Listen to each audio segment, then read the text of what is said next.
কিছুদিন আগে ভারতের হিন্দুত্ববাদী যে সরকারটা রয়েছে ভারতে, সেইখানকার একজন বড় মাপের নেতা, আপনারা নাম বললেই চিনবেন, শুভেন্দু অধিকারী, নাম শুনেছেন নাকি? উনি একটা বক্তব্য দিয়েছেন।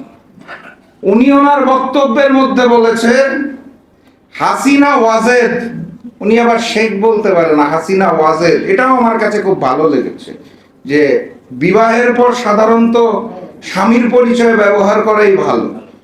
তো শুভেন্দু অধিকারী বলেছেন হাসিনা ওয়াজেদ বাংলাদেশের নাকি বৈধ প্রধানমন্ত্রী, এবং শাহজালাল বিমানবন্দরে হাসিনা ওয়াজেদ নামবে, আমরা নাকি স্যালুট করে তাকে নিয়ে আসব।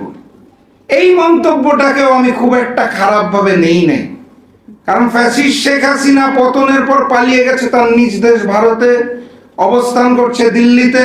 তার পরিবারের মানুষজন যদি তাকে বৈধ প্রধানমন্ত্রী মনে করে, করতেই পারে, সেটা তাদের ব্যাপার।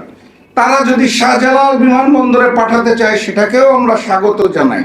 তারা বলেছে স্যালুট করে হাসিনা ওয়াজেদকে নিয়ে আসতে হবে, তাতেও রাজি আছি।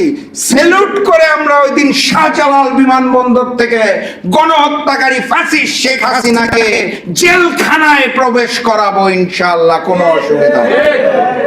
আমরা প্রস্তুত আছি তো নাকি?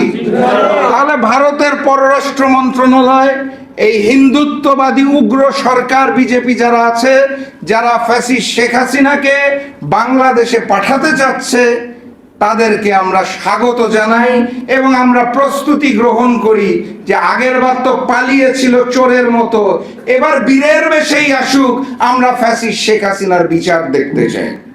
সংগ্রামী সাথী এবং বন্ধুগণ, ভারত নিয়ে কথা বলছিলাম, তাহলে ভারত নিয়ে আরেকটা বলি। আপনারা দেখেছেন কিছুদিন আগে ভারতে একটি নির্বাচন হয়েছে, হাসিনা মার্কা নির্বাচনই হয়েছে। নির্বাচনের পূর্বে সকল মুসলিম ভোটারদেরকে একদম নামের লিস্ট করে, প্রশাসনকে ব্যবহার করে, আদালতকে ব্যবহার করে ভোটার তালিকা থেকে মুসলিম ভোটারদেরকে বাদ দেওয়া হয়েছে। দিয়ে উগ্র হিন্দুত্ববাদী সরকার সেখানে হাসিনা মার্কা নির্বাচনের মাধ্যমে জয়লাভ করেছে। এবং সেখানেই শেষ নয়, জয়লাভের পরপরই তারা ভারতের বিভিন্ন অঞ্চলে মুসলিমদের উপর হামলা করা শুরু করেছে, অত্যাচার করা শুরু করেছে, গরুর মাংসের দোকানে হামলা করছে।